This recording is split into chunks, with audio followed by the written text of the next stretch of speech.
কুরআনুল কারীমের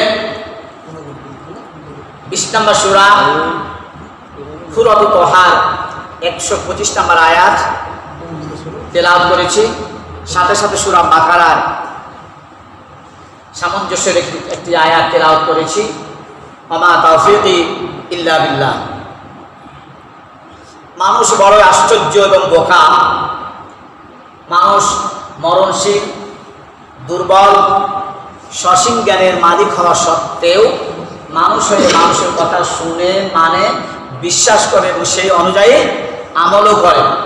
কিন্তু মহাবৈজ্ঞানিক মহান রব্বুল আলামিন, তিনি চিরঞ্জীব, চিরস্থায়ী, সর্বশক্তিমান এবং অসীম জ্ঞানের মালিক হওয়া সত্ত্বেও আল্লাহর কথা শুনে না, মানে না, বিশ্বাস করে না এবং সেই অনুযায়ী আমলও করে না। দুনিয়া তুচ্ছ এবং ক্ষণস্থায়ী হওয়া সত্ত্বেও মানুষ দুনিয়ামুখী, দুনিয়া লোভী। আর পরকাল চিরস্থায়ী হওয়া সত্ত্বেও মানুষ পরকালমুখী হতে চায় না। আমরা পঠিত আয়াতের সরল অর্থটা আগে জেনে নিই। আল্লাহ রাব্বুল আলামিন পঠিত আয়াতের মধ্যে বলছেন, ওয়ামান আ'রাদা আন যিকরি ফাইন্না লাহু মাঈশাতান দানকা ওয়া নাহশুরুহু ইয়াওমাল কিয়ামাতি আ'মা। ওয়ামান আ'রাদা আন যিকরি, মান মানে যে বা যাহারা, আ'রাদা মুখ ফিরিয়ে নেয়, ওভারটেক করে, দূরে সরে থাকে, আন যিকরি আমার জিকির হইতে, ফাইন্না লাহু মাঈশাতান দানকা, তার দুনিয়ার জীবনটা অত্যন্ত সংকীর্ণ হবে, বেদনাদায়ক হবে, যন্ত্রণাদায়ক হবে, টেনশন যুক্ত হবে, টেনশন মুক্ত হবে না। ওয়া নাহশুরুহু ইয়াওমাল কিয়ামাতি আ'মা, আর পরকালে হাসরের মাঠে অন্ধ হয়ে উঠবে, দৃষ্টিশক্তি থাকবে না। সে বান্দা পরকালে আল্লাহকে বলবে যে কথাটা, সেই কথা আল্লাহ তারপরে আয়াতে বলছে, ক্বালা রাব্বি লিমা হাশারতানি আ'মা ওয়া ক্বাদ কুনতু বাসীরা, আল্লাহ আমি কেন অন্ধ হয়ে উঠলাম, অথচ আমার দুনিয়াতে কি দৃষ্টিশক্তি ছিল, পাওয়ারফুল দৃষ্টিশক্তি, দৃষ্টি দিয়ে কত কিছু করেছি, কত কিছু দেখেছি, চোখের ঘোরানি দিয়ে কত মানুষকে ঘুরিয়েছি, চোখের ইশারায়, ইঙ্গিত ইশারায় কত মানুষকে দুনিয়া থেকে বিদায় করেছি। আমার দৃষ্টিতে এত পাওয়ারফুল ছিল, অনেকে কি আমার সামনে দাঁড়িয়ে পেশাব করে দিয়েছে ভয়ে। তা আজকে অন্ত হয়ে উঠলাম কেন? আল্লাহ যে উত্তরটা দেবে সেই উত্তরটাও তার পরের আয়াত আছে, অনেক কাযালিকা আতাতকা আয়াতুনা ফানাসিতাহা, এইভাবেই আমার পক্ষ থেকে আমার নির্দেশনা তোমাদের কাছে গিয়েছিল, আমার সাজেশন, আমার প্রেসক্রিপশন, আমার উপদেশ, আমার জিকির তোমাদের কাছে গিয়েছিল, তোমরা ভুলেছিলে আমার জিকির, আমার উপদেশ, আমার বিধান স্মরণ করো নাই, আমাকে স্মরণ করো নাই, আমাকে ভুলেছিলে, আমার বিধানকে ভুলেছিলে, মানে আমার বিধানকে ভুলেছিলে মানে আমাকেই ভুলেছিল, আমার ধর্ম, আমার দিন, এটাকে ভুলেছিলে মানে আমাকেই ভুলেছিল।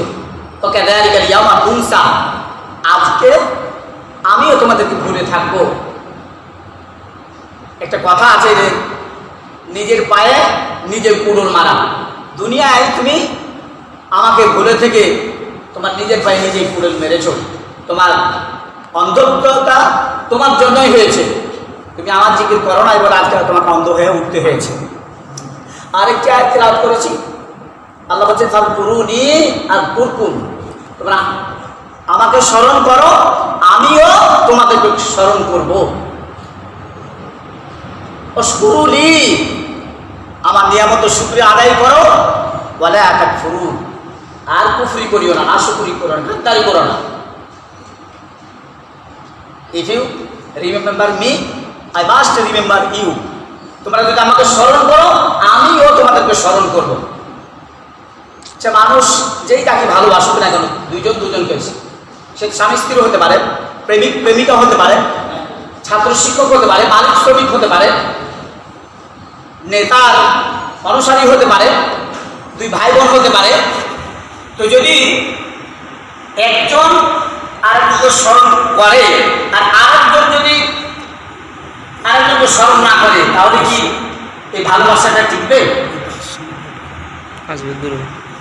মা বাবা সন্তানকে নিঃস্বার্থ ভালোবাসে, কিন্তু সন্তান মা বাবাকে ভালোবাসে না, তাহলে কি এর মধ্যে শান্তি আছে? স্বামী স্ত্রীকে ভালোবাসে কিন্তু স্ত্রী স্বামীকে ভালোবাসে না, তাহলে কি শান্তি পাওয়া যাবে? শান্তি থাকবে? ইমাম মুসাল্লিকে ভালোবাসেন কিন্তু মুসাল্লি ইমামকে ভালোবাসেন না, অথবা মুসাল্লি ইমামকে ভালোবাসেন কিন্তু ইমাম মুসাল্লিকে ভালোবাসেন না, তাহলে কি শান্তি পাওয়া যাবে? মহব্বত বাড়বে? মালিক শ্রমিককে ভালোবাসে কিন্তু শ্রমিক মালিককে ভালোবাসে না।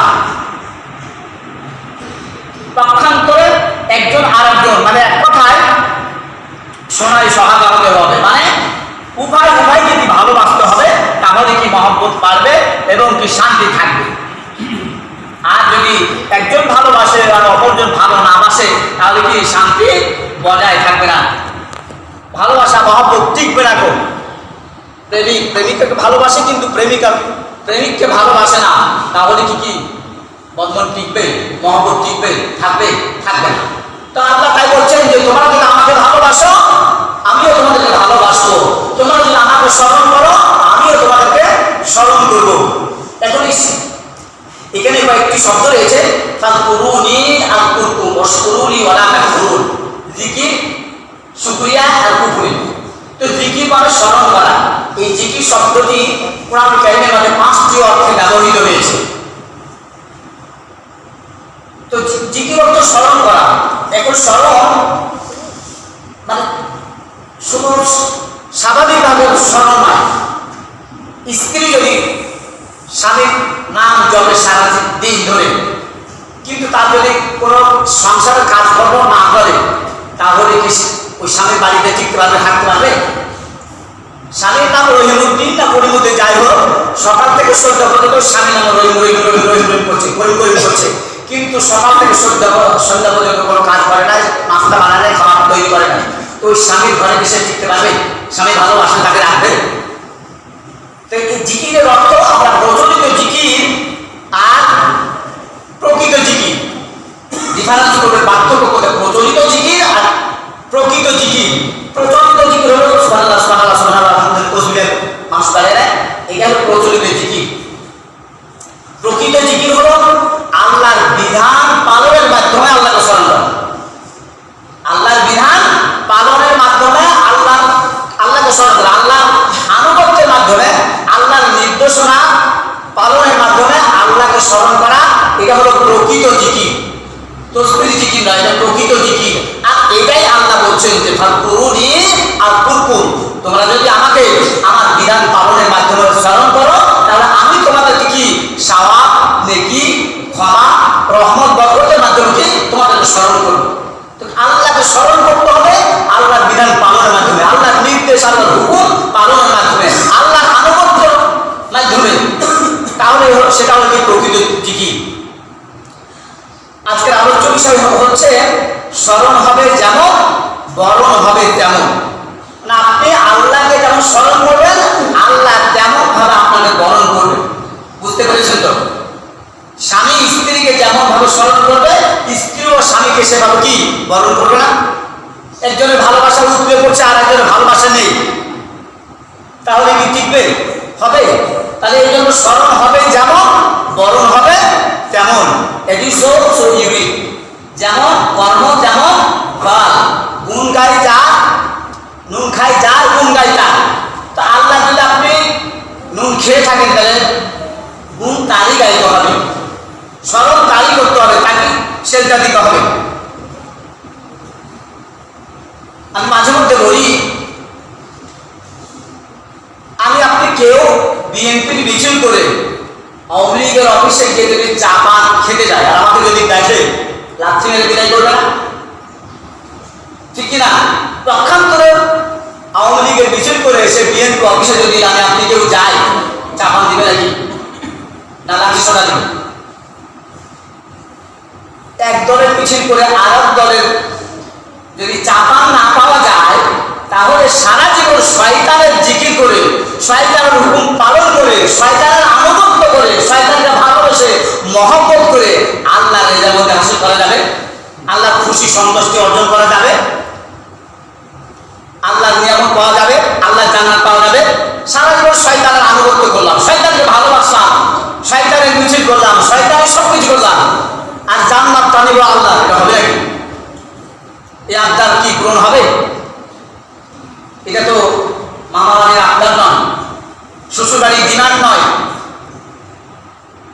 তা আপনি আমি আল্লাহকে যেমন ভাবে স্মরণ করবো, আল্লাহ আমাকে আপনাকে তেমন ভাবে কি স্মরণ করবে।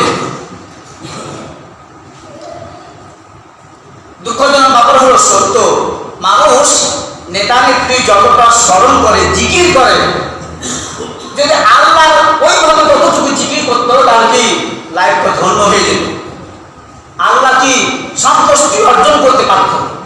কিন্তু মানুষ তা করে না। ওই যে বললাম, মানুষ বড় আশ্চর্য এবং বোকা, যে মানুষ সসীম জ্ঞানী মালিক, দুর্বল এবং মরণশীল হওয়া সত্ত্বেও মানুষের কথা শুনে মানে বিশ্বাস করে, সে অনুযায়ী আমল করে। আর আল্লাহ চিরঞ্জীব, চিরস্থায়ী, অসীম জ্ঞানের মালিক, তার কাছে সব ভান্ডার রয়েছে, তারপরও আল্লাহ কি কথা শুনে না, মানে না, বিশ্বাস করে না, সে অনুযায়ী কি আমল করে না, বরঞ্চ কি ওভারটেক করে চলে, বিরোধিতা করে। তাই স্মরণ হবে যেমন, বরণ হবে তেমন। প্রচলিত জিকির আর প্রকৃত জিকির, আসলে জিকির 24 ঘন্টা, জিকির হলো 24 ঘন্টায়। আপনি খেয়াল করে দেখুন, 24 ঘন্টায় হলো জিকির। এখানে মসজিদে এসেছেন, এটা জিকির না? এটা জিকির। আপনি যদি কথা দোয়া দোয়া কিছু নাও পড়ে, কাজটা আমি না, তারপর আল্লাহ জিকির হতে মসজিদে বসে রাখার কারণে আপনি দেখতে পাচ্ছেন সব পাচ্ছেন। পেশাব পায়খানাতে যাওয়ার দোয়া আছে কিনা? তাহলে যে দোয়া পড়ে পেশাব পায়খানাতে ঢুকলো এবং দোয়া পড়ে পেশাব পায়খানা থেকে বের হলো, এটা ইবাদতের মধ্যে গণ্য এবং আল্লাহ জিকির করলো, ঠিক কিনা? আপনি ঘুমাতে গেলেন, আপনি ঘুমাতে গেলেন, ঘুমানোর কি দোয়া আছে না? আবার ঘুম থেকে ওঠার দোয়া আছে না? তাহলে যে ব্যক্তি দোয়া পড়ে ঘুম গেল এবং দোয়া পড়ে ঘুম থেকে উঠলো, ঘুম থেকে উঠে দোয়া পড়লো, সে আল্লাহ জিকির করলো না? তাহলে 24 ঘন্টায় জিকির আছে, 24 ঘন্টায়। এমনকি স্বামী স্ত্রী মেলামেশার মতো কি জিকির রয়েছে, এটাও একটা ইবাদত, যদি সেটা শরীয়ত সম্মত হয়। স্বামী স্ত্রী, স্ত্রী স্বামীর মুখে কি খাবার উঠে দিল, 1 লম্বা খাবার উঠে দিল, স্বামী স্ত্রীর মুখে, স্ত্রী স্বামীর মুখে কি মহব্বতে উদ্বুদ্ধ হয়ে শরীয়ত সম্মত ভাবে স্ত্রী স্বামীর মুখে, স্বামী স্ত্রীর মুখে যদি 1 লম্বা খাবার উঠে দেয়, এটাও কি ইবাদতের মধ্যে গণ্য। তাহলে 24 ঘন্টা আপনি ঘুমানোর সময় জিকির, পোশাক পায়খানার সময় জিকির, স্বামী স্ত্রী মেলামেশার সময় জিকির, আপনি মসজিদে ঢুকেছেন, আল্লাহুম্মা আফতাহলি আবওয়াব রাহমাতিক, যদি আপনি পড়ে থাকেন তাহলে আল্লাহ জিকির করে ঢুকেছেন। আবার বের হওয়ার সময় দেখি দোয়া আছে, আপনি যদি পড়েন তাহলে অবশ্যই আপনি আল্লাহ জিকির করলেন। তাহলে কি জিকির হলো 24 ঘন্টায় জিকির। কিন্তু আমরা প্রচলিত জিকিরকে জিকির মনে করি, প্রচলিত জিকিরকে জিকির মনে করি। তাহলে সুবহানাল্লাহ, সুবহানাল্লাহ, আলহামদুলিল্লাহ, একটা তসবিহ নিয়ে বেড়া, এটা কি মনে করি যে খুব বড় একটা আল্লাহ আবাদত। কিন্তু আল্লাহ আবাদত তখনই হবে যার সেই লোকটা কোরআন ওয়ালা হবে, যেই লোকটা কোরআন ওয়ালা হবে সেই লোকটা আল্লাহ ওয়ালা হবে। আল্লাহ ওয়ালা এই পোশাকে হয় না, তসবিহ তাহলিলে হয় না, জুব্বা পাগড়িতে হয় না। আল্লাহ ওয়ালা হতে হলে কোরআন ওয়ালা হতে হবে। প্যান্ট শার্ট পরেও কি কোরআন ওয়ালা হওয়া যায়, আল্লাহ ওয়ালা হওয়া যায়। প্যান্ট শার্ট পরেও আল্লাহ ওয়ালা হওয়া যায়, কিন্তু জুব্বা পরে পাগড়ি পরে কি আল্লাহ ওয়ালা হওয়া যায় না। আপনি আমি জুব্বা পরে পাগড়ি পরে যদি আল্লাহর বিরোধিতা করা, অন্যায় করি, গোপন কিছু করি, তাহলে কি আল্লাহ ওয়ালা হলাম নাকি? আল্লাহ ওয়ালা হলি না, হতে পারে না। আসলে যারা আল্লাহ ওয়ালা, তারা মানে আল্লাহর হুকুমের বিধানের বিরোধিতা করতে পারে না, হুকুমের বিধানের বিরোধিতা করতে পারবে যারা আল্লাহ ওয়ালা, পশ্চিম কালো না পারবে না। আর মানুষ যদি গুনাহ থেকে বেঁচে থাকে, আমি আপনি যদি গুনাহ থেকে বেঁচে থাকতে চাই, তাহলে 3টি কথা যদি মানুষকে একই সাথে বিশ্বাসের সাথে মনে রাখে, তাহলে ওই লোকটার দ্বারা গুনাহ সংঘটিত হওয়ার সম্ভাবনা খুবই কম। প্রথম নাম্বার মনে করতে হবে যে আল্লাহ ইজ ওয়াচিং মি। আমি যেখানে যে অবস্থায় থাকি না কেন, যে অন্যায় চুরি করতে যায়, ডাকাতি করতে যায়, ছিনতাই করতে যায়, কারো ক্ষতি করতে যায়, আমাকে আল্লাহ ওয়াচিং মি, এইসব আমাকে কেউ দেখে না। রাতের অন্ধকার রাত 1টা-2টার সময় আমাকে কেউ দেখে না, কিন্তু আল্লাহ ওয়াচিং মি এভরি টাইম, সব সময় আমাকে দেখছে। কিরামান কাতিবিন আর রাইটিং মাই এভরিথিং। কিরামান কাতিবিন আছেন আমাদের প্রত্যেকটা মানুষের। আমি আপনি কোথায় যাবো, প্রত্যেকটা রেকর্ড হয়ে যাচ্ছে।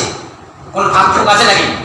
পৃথিবীর গোয়েন্দা বিভাগ, স্ট্রং গোয়েন্দা বিভাগ হলেও তার দৃষ্টি, তার চক্ষু আড়ালে কি অনেক কিছু ঘটে যেতে পারে এবং ঘটে, কিন্তু কিরামান কাতিবিনের আড়ালে হবে নাকি, ছুটবে নাকি কোনোটা?